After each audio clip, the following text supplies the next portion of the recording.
Hi there, Megan Thompson here with Megan Thompson Coaching. And if you are parenting a highly sensitive child, wondering what their wild behavior is all about, then make sure that you are sticking around today. So, here at MTC, we help parents break out of the meltdown cycle in as little as 8 weeks. And if you find your child struggling with those big behaviors like hitting and kicking and screaming, throwing their body on the floor, throwing things at you, stomping away and tossing homework, ripping papers, and hurting other siblings, or threatening, saying things like life would be better off without them, or that you don't love me, or you hate them, or they hate you, then it's really important that you stick around. We're going to talk about where your child is struggling, what is going on with this behavior, and also how to not label it as wild, right? So it might be blowing your mind, right? It might be pretty tricky to figure out, but there is a reason for it. Your child is not feral, and we can help you break out of this pattern for sure.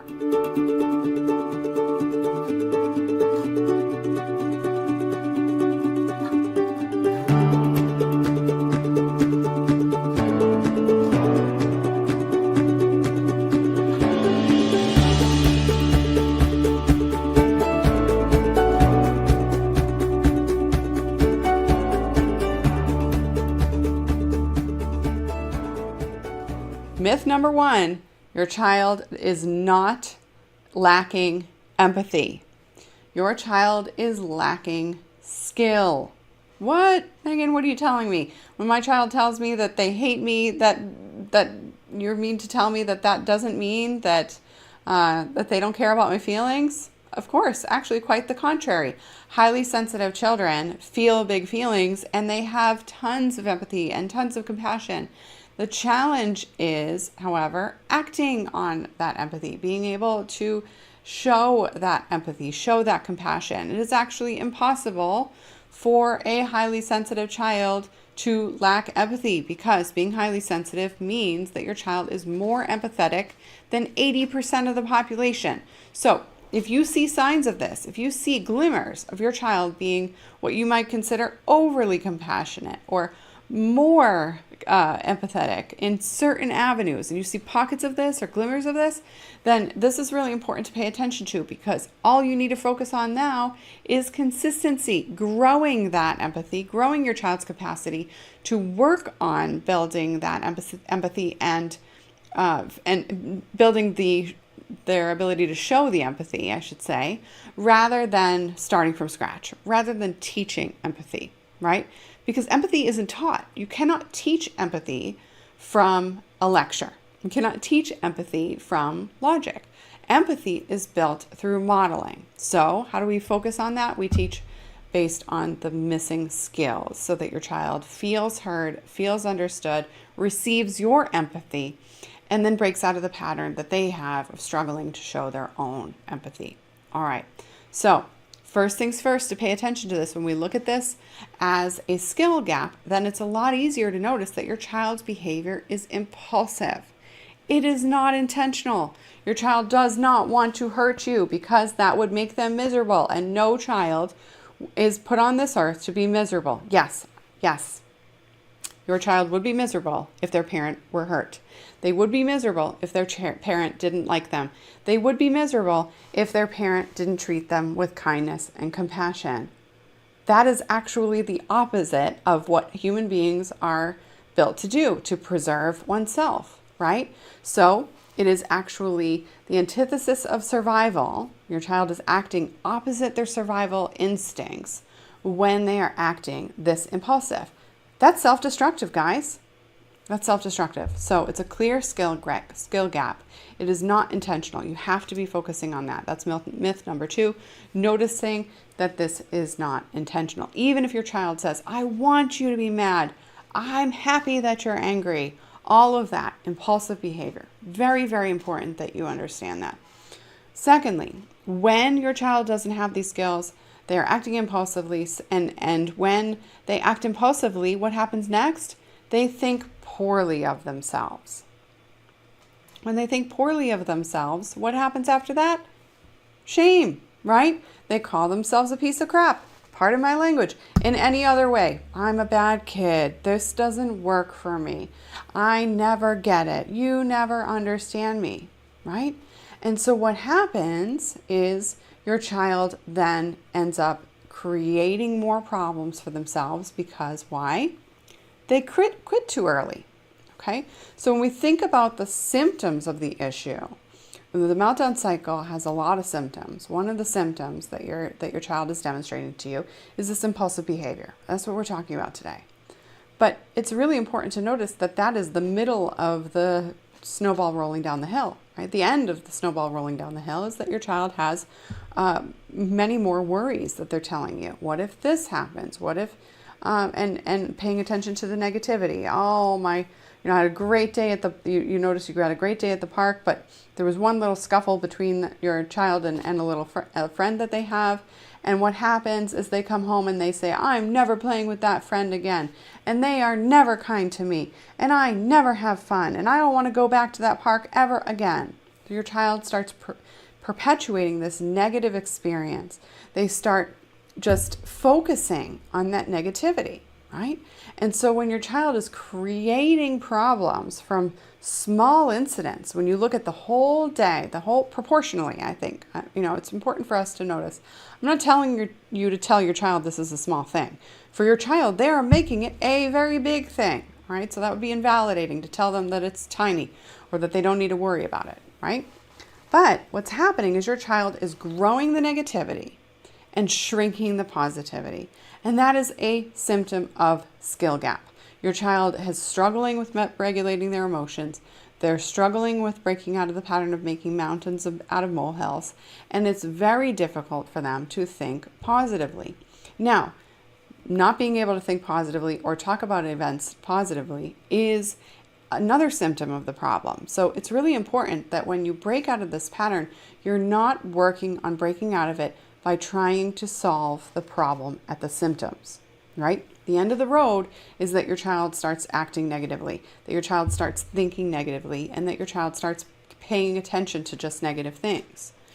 You can't start focusing on growth mindset and start teaching your child that it's okay to make mistakes or that it's okay for them to experience negative events and have that fix the problem. That's the end of the road. Right? You have a snowball rolling down the hill is a great example, but let's think about a car rolling down the hill, right?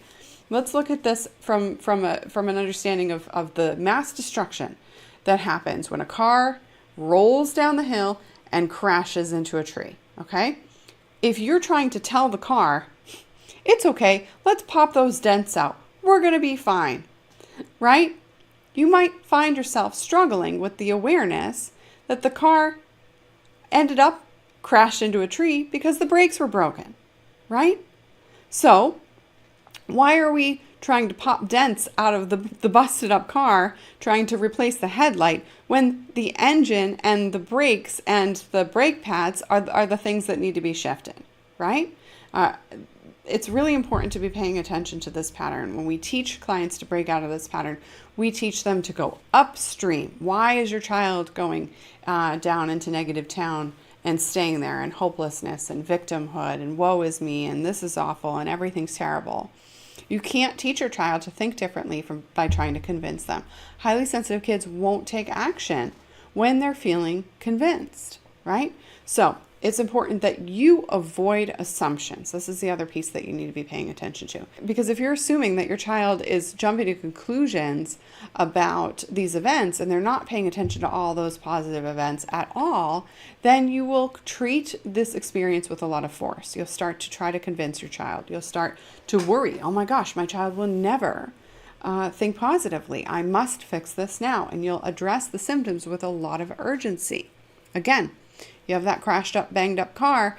It's not working. You can't be just popping dents from the hood and expect it to run again, right? So we think about the challenges that you're dealing with in this dynamic. You have to notice where you were shifting in the beginning, right? And uphill starts with you. You're your child's parent. And so when we bring that car back and we rewind the crash, right? we need to be paying attention to how you are jumping to conclusions about your child's behavior. Because when you're trying to teach your child to avoid this aggression, to avoid this, the lack of communication, the lack of effective communication, it is important for you to notice that when you approach your child from curiosity and you start to understand, well, wait a minute, why is my child acting aggressively? Why is my child going straight for their brother when they're frustrated, even though the brother had nothing to do with it? The brother's just literally existing in the home that they're allowed to exist in. Then you get to stay out of your own danger zone. When you stay out of your own danger zone of, I got to fix this now, the sky is falling, everything's terrible, which, by the way, I'm not saying that you shouldn't think that it's a terrible thing that if your kid hits your other kid. That's not appropriate. We don't want to see kids hitting each other in our homes, right? It's not developmentally appropriate for children over the age of 6 to be hitting regularly. And regularly for 6-year-olds is weekly or every other week. That's what I aim for, and this is what we have our clients strive for. So if your kid's hitting their siblings, and that's happening regularly, daily, multiple times a day for an hour, hitting you or siblings, that's a major problem. You need to be addressing that. It has nothing to do with the fact that they're highly sensitive. It has everything to do with the fact that they are stuck in the meltdown cycle. So definitely need to be paying attention to this. And when you're paying attention to it from a place of empowerment and knowing what to fix first, then your child follows suit. Why? Because if you're running around like, I always get this wrong, Chicken Little, like the sky is falling, right? I think that's the character. I don't remember. But then your child's going to respond in that fear and that frustration and that overwhelm. And when that happens, your child feels incapable. And again, when we go back to the skill gap, one of the skill gaps that your child has is a sense of feeling capable of solving their problems creatively. And so it's really important that you're focusing on managing your mindset. That if you're having a negative emotional reaction, which is totally appropriate, right? When you're stuck in that symptom, you need to break out of the symptoms as well, right? Then you're going to be judging your child's behavior. And so I'm not asking you to convince yourself that this isn't a problem. That is not a mindset shift that we want our clients making, or that we tell any parent when your child is hitting and you're saying, oh, that's fine, that's normal, that's developmentally appropriate. No, it's not, guys. It's not. And especially at the frequency that we're talking about today. It's really important that when you respond in fear or confusion or anger, how is this happening? Why is this happening? What's going on with my kid? What's wrong with them? That level of assumption and the conclusions that you jump to as a result, my kid is broken, my kid needs therapy, my kid needs to fix this, it's something on them, it's something innately wrong with them.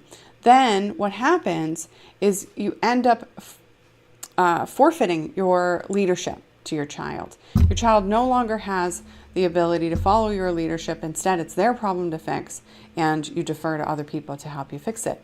Now, what's important when we think about fixing this problem from the root, as parents, you lead your child into emotion regulation. So you need to be able to break yourself out of your own mindset, your own woe is me patterns, in order to support your child in breaking out of their own.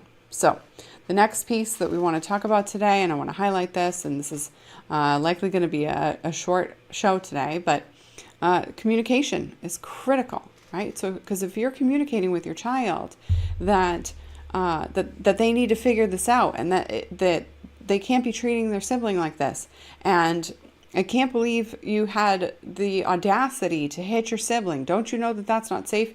Don't you see that they're struggling here? How dare you do that? We've been talking about this. We use safe hands. We use nice hands in our home.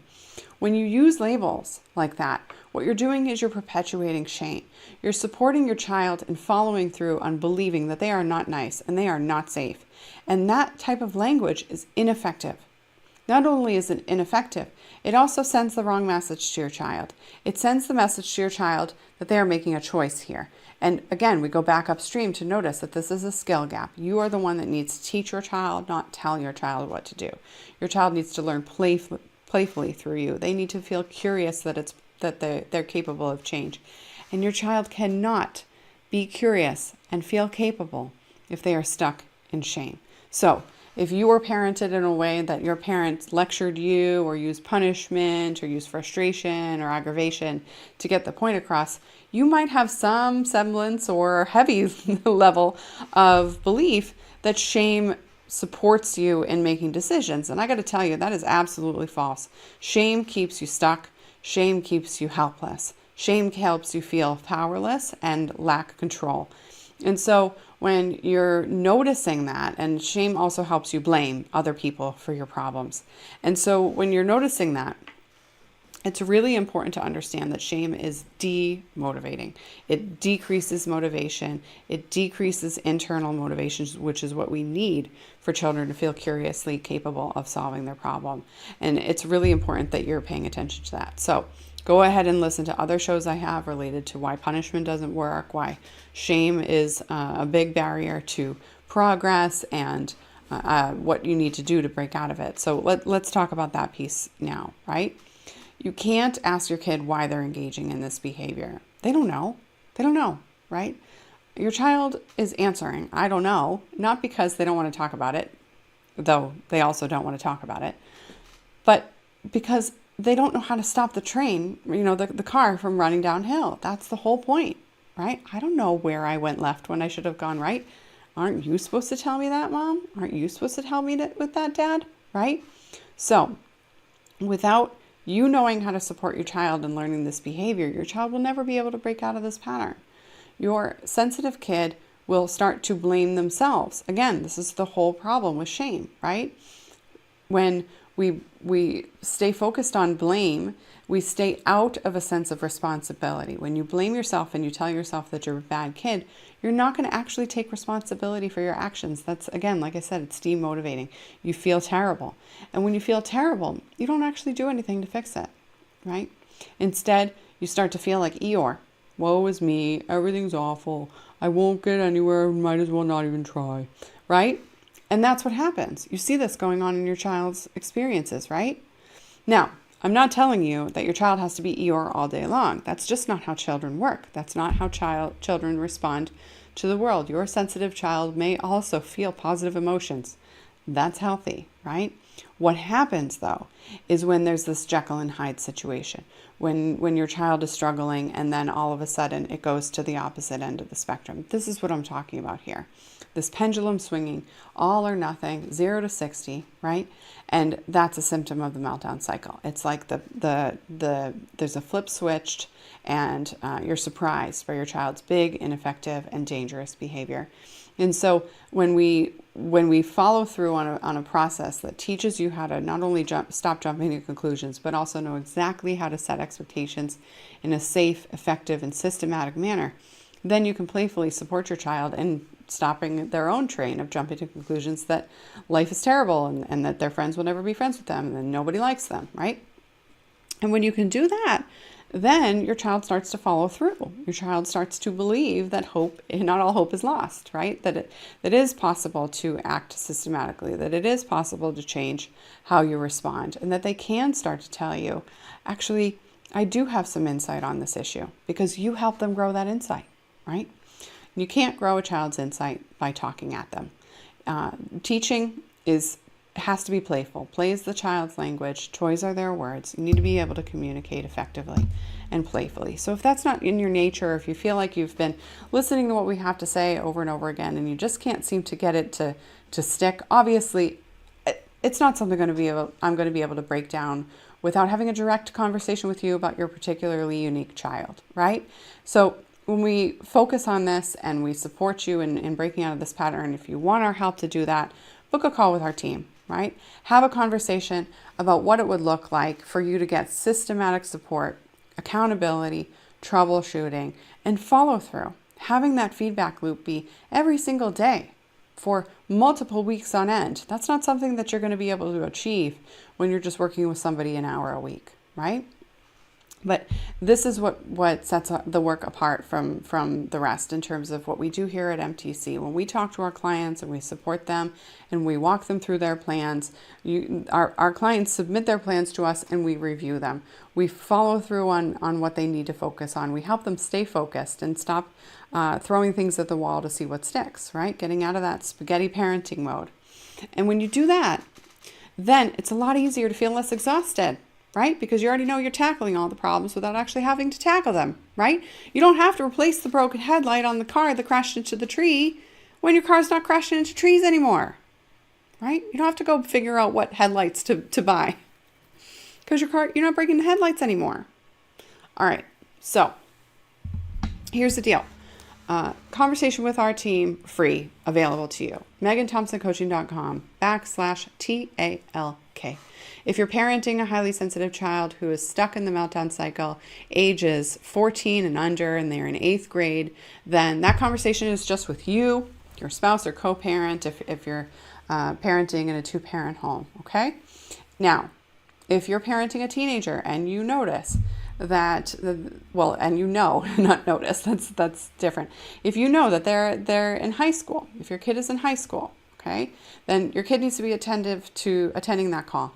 They need to be able to follow through on taking action. And that doesn't mean that you guys need to be on the same page or even working at the same pace to break out of this pattern. You can do that just by getting your teen to want to feel better a little bit, or maybe consider it. We can help you with that, all right? And we have that conversation with you and your teen, and it's MeganThompsonCoaching.com/teen talk, TEENTALK. So we'll talk about what you're struggling with. You will talk with my team member about what your goals are, what you want to achieve, and then we'll have a conversation about whether or not what we do is going to work for you, right? Because it doesn't work for everybody and it's not a fit for everybody. And we don't invite everybody to work with us. We are very specific in who we invite to work with us and what we know works for the people that it works for, right? So if the work that we do isn't a fit, then we'll help you figure out what that is going to be more what's going to be more appropriate for your family, whether that be not a parent coaching approach. If your child is struggling from meltdowns due to some other developmental delay or some other traumatic experience, chronic trauma, something like that, then reach out and we'll be able to identify that pretty easily based on the questions that we have to ask and the systems that we have in place to make sure that everybody who works with us is in the exact right place that they need to be. Okay? So we look forward to having that conversation. All right? I'll talk to you soon.